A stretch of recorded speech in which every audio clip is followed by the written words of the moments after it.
Hello, everyone. Welcome to Durrett Steak. It's that time of the week where I go over my top 10 games for college football this week and my predictions for them. And buckle up because there's a lot of good games this week, at least on paper.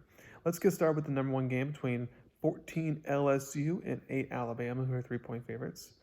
7:45 CBS game.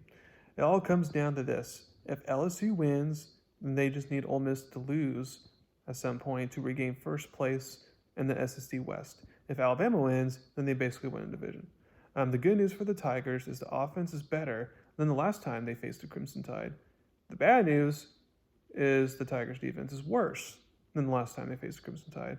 So I feel this would be a high-scoring game, but in the end, the LSU defense won't be able to get stopped when they need to, which means the Crimson Tide win and lock up the division. I have them winning 38-30.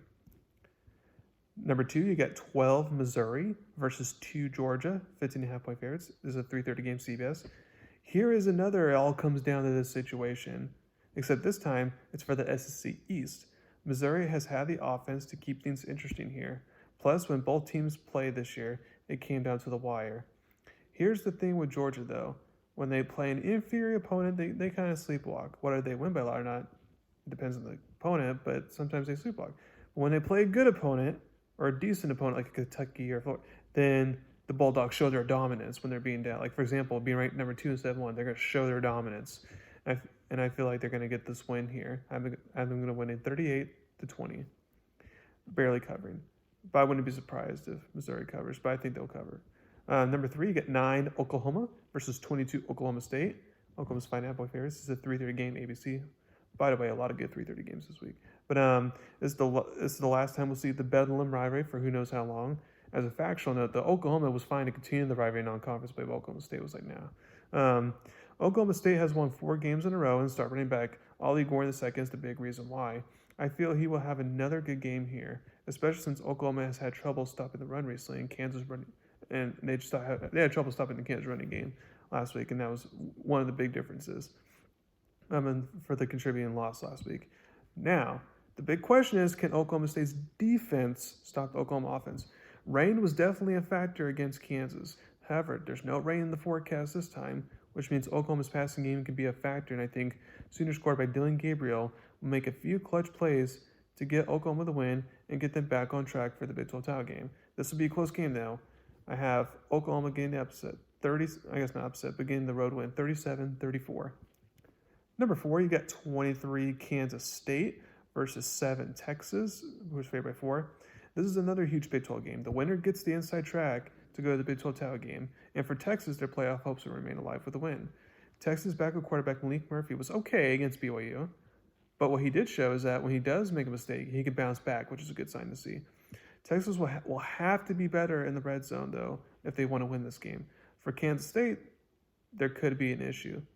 Well, the good news is for Kansas State is that Texas struggles stopping the quarterback run.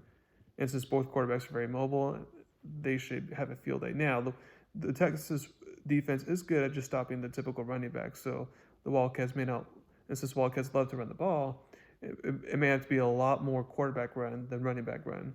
Now, the Longhorns, I feel like if this was in Manhattan, Kansas State could get the upset, but in Austin, I think Texas just finds a way to survive and advance at this point. I have them winning by just 1 point, 24-23. Number 5, you got 5 Washington, 3.5-point favorites versus 20 USC, 7:30 game ABC. This could be a shootout of the year. USC is allergic to defense, and Washington plays defense only when they feel like it. I think this will be an entertaining game, but I don't trust the Trojans' defense at all to get a key stop in the end. So I'll take Washington to make the clutch plays to get the win in this game and remain undefeated. I have Washington winning 56-49. Number 6, you got Texas A&M versus 10 Ole Miss, 3.5-point favorites, noon game ESPN.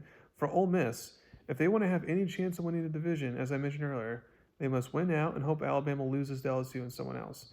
For Texas A&M, they're going to go to the bowl game. They're going to get one more win somewhere, but it's just a matter of, okay, are you just going to make a bowl game, or are you going to win a couple more? You try to get 8 wins, and I was kind of salvage the season, basically. I think this matchup actually favors the Aggies here since they have a good defense and Ole Miss's offensive line is not great. However, I do think head coach Lane Kiffin will scheme up a way to get a hard-fought win at home. So I have Ole Miss surviving here, 17-16. Number 7, you get 21 Kansas versus Iowa State, 2.5-point favorites. This is actually an underrated game here. Analysts talk about Oklahoma schools and Texas and Kansas State as Big 12 title contenders. Well, these two teams have something to say about it. Kansas upsetting Oklahoma gets them a confidence boost. If they can win out, they have a shot. For Iowa State, their only one loss in conference play was to Oklahoma, and they have a tiebreaker over Oklahoma State. So if they win, then they just need to beat Texas at home to give themselves a chance. So Iowa State has a really good defense, one of the best in the Big 12, and I think they'll be able to contain, not stop, but contain the Kansas offense well enough.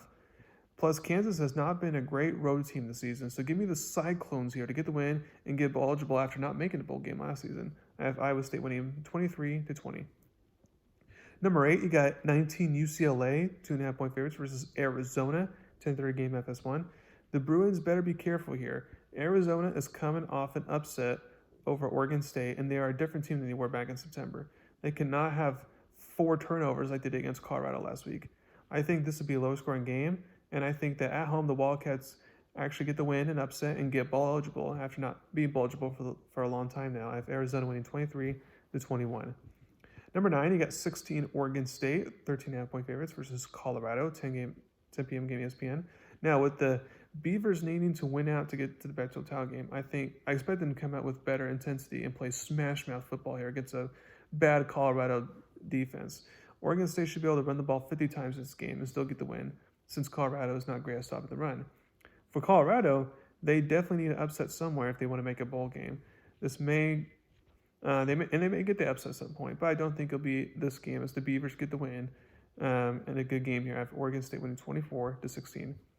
And then last but not least, there was multiple different games I could have put here at the 10th spot. That's how good this week is. But I'm going to go 15 Notre Dame, 3-point favorites versus Clemson, noon game ABC.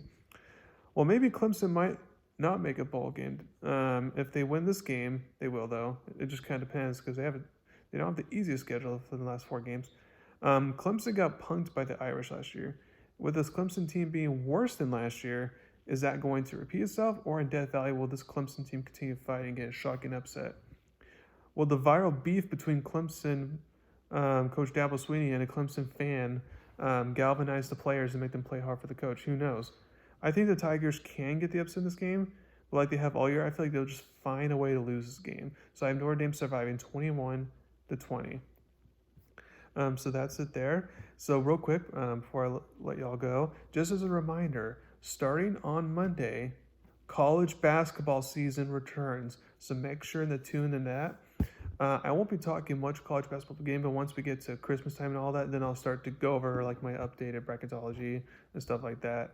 But right now, I'm still mainly focusing on football. But thank you very much for listening to my podcast today. Please subscribe to my channel to learn about me. Thank you very much. You have a wonderful day.